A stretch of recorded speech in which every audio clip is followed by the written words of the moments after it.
Hey everybody, it's Toolshed Mike. I had a friend one time right after I got married gave me some really good advice. He said, in your first year of marriage, usually you have a lot of fights over finances and what you spend your money on. And he said the piece of advice he had for me was if it doesn't take batteries or plug in, it's a waste of money. As a result, here, I've been married for like 15 years. I'm still wearing a free t-shirt and a jacket that I got from work for free, yet I've got 2 batteries sitting in front of me and I got a nice collection of motorcycles behind me. So today I want to talk about the pros and cons of upgrading your motorcycle's lead battery with a lithium iron phosphate battery. After I'm done talking, I'm actually going to do a series of tests on this battery. This is one that I bought on Amazon. It seems like most of the batteries in this category are names that you've never heard of. This is a TYKOOL, and it's kind of sometimes a shot in the dark on the build quality and if they actually live up to their ratings. So I'm going to do a series of tests on it, and if it passes all the tests, I'm going to do a follow-up video installing this on my CF Moto Ibex 450. Now I do want to mention I have recently started a new channel called Westbury Yamaha. That's where I'll be posting the video on the actual install process. So if you're interested in that, make sure you go subscribe to that channel and watch for that video when it lands. So the pros and cons of a lithium battery. The first one is probably the most obvious one when you're researching this topic is weight. I've got my scale here, and this lead battery in pounds is 8.4 pounds. Where the lithium battery is 2.2 pounds. That's a savings of 6.2 pounds. That's very significant. I recently did an exhaust upgrade on that bike where I changed out the exhaust with a set that I got from Uncle Wang's, and that saved me 5 pounds, and that seemed pretty significant. So I'm dropping another 6 here, and this is significantly cheaper than that exhaust was. The other thing to consider is the capacity doesn't matter as much on a vehicle as the cranking amps does. This battery, the factory battery in the old Ibex, was rated for 11.2 amp hours, while this new one is only rated at 5 amp hours. However, the debate kind of tends to lean towards you only have about half of your capacity in this battery is actually usable. Once it gets to half, you're starting to get to that point where there may not be enough cranking amps left to actually start your bike.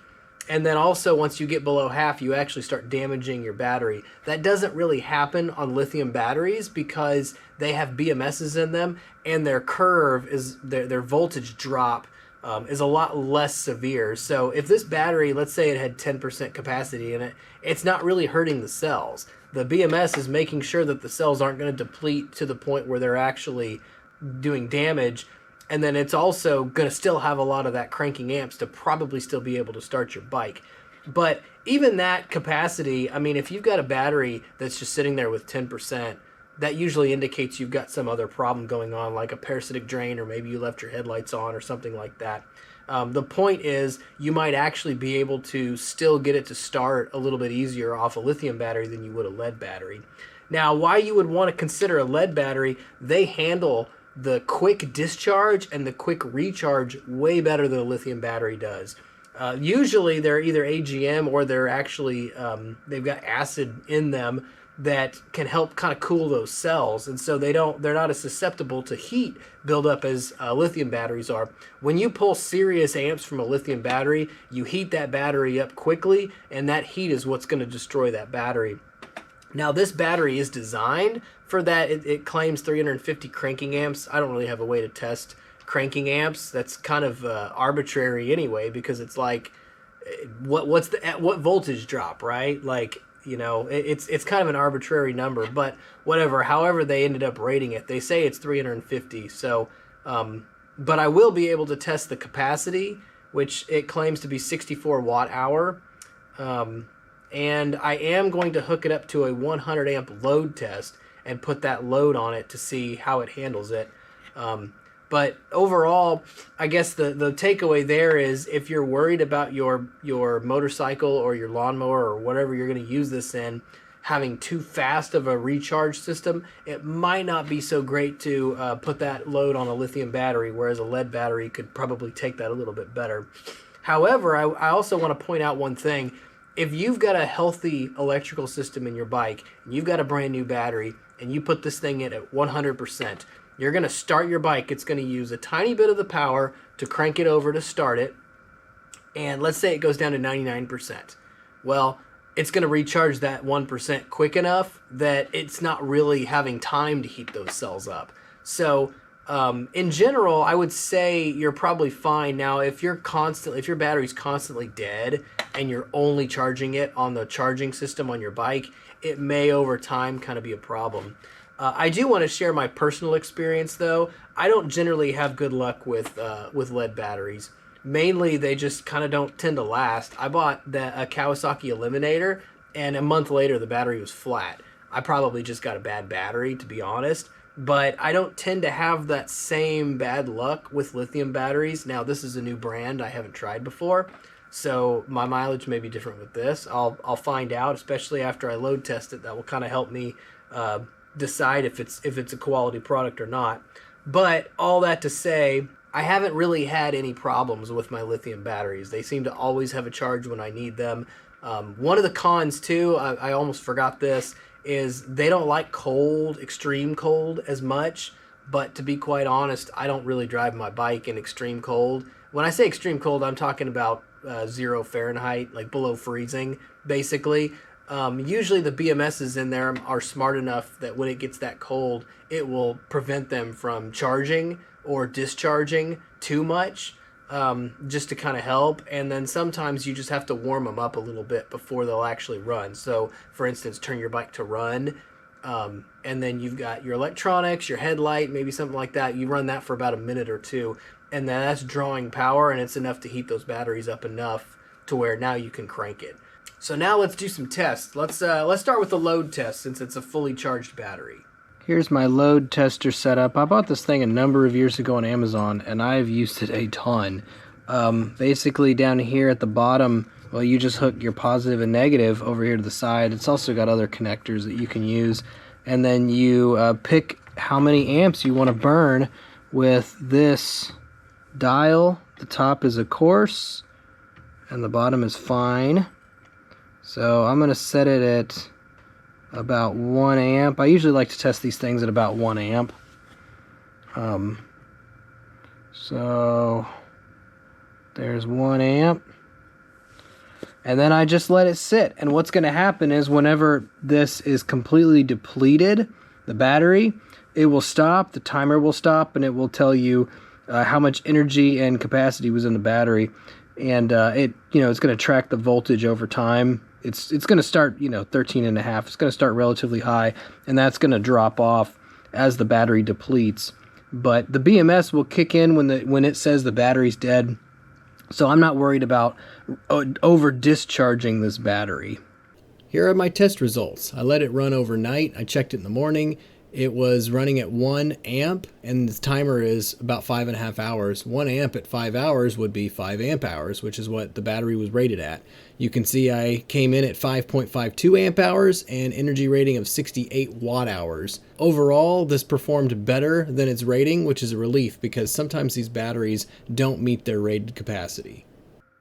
Now for the next test, it's a load test. I bought this load tester a long time ago at Harbor Freight. It's an old mechanical dial. Basically, it's just a big resistive strip up here that when you flip the switch, it puts a 100 amp load on the battery. What I'm going to do, I'm going to hook up my clamps here, and then I'm at, I don't know if you can see that. Let's see if I can hold this in a position where you can see that gauge. So I'm at about 14 volts, and then what I'm going to do is I'm going to hold this down for 10 seconds, and we're going to see what that needle goes to. And if the BMS kicks in, it will drop to 0 because it's going to just shut the battery off because it's overheating. But I want to see if it can hold. I mean, 10 seconds, that's pretty serious. If it can pass this test, then I'd say we got a winner. So here goes. 1, 2, 3, 4, 5, 6,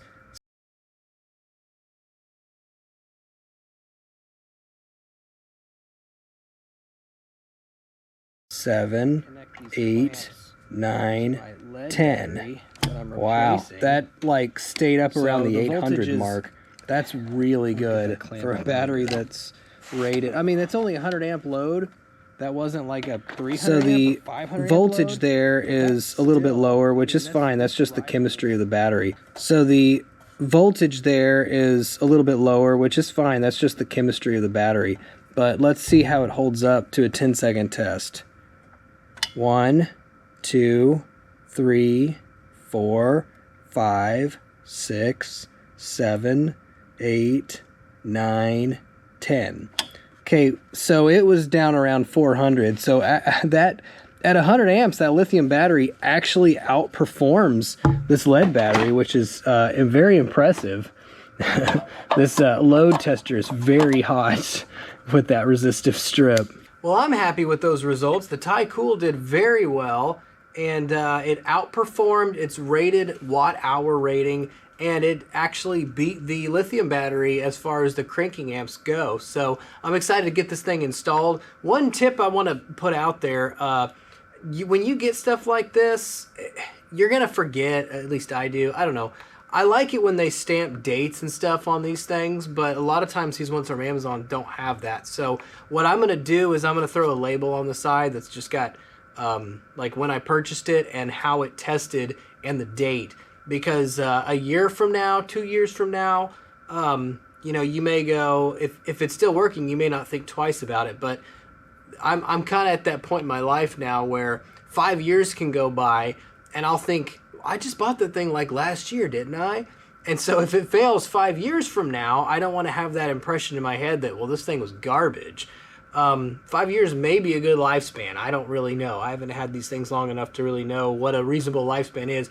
Anyway, it just answers questions. It helps when you have the date that you purchased it and its rating. Maybe I'll test it again next year, 2 years from now, and see is it still on par with its rating. They claim that these cells degrade. Usually, this technology, it's like 10-year lifespan or longer. Hopefully you liked this video. If you did, give it a thumbs up. Consider subscribing if you'd like to see more videos like this in the future. And then also make sure you go check out my new channel. Like I said, I'll link it in the description, Westbury Yamaha, where I'll actually install this on my motorcycle. Thanks for watching.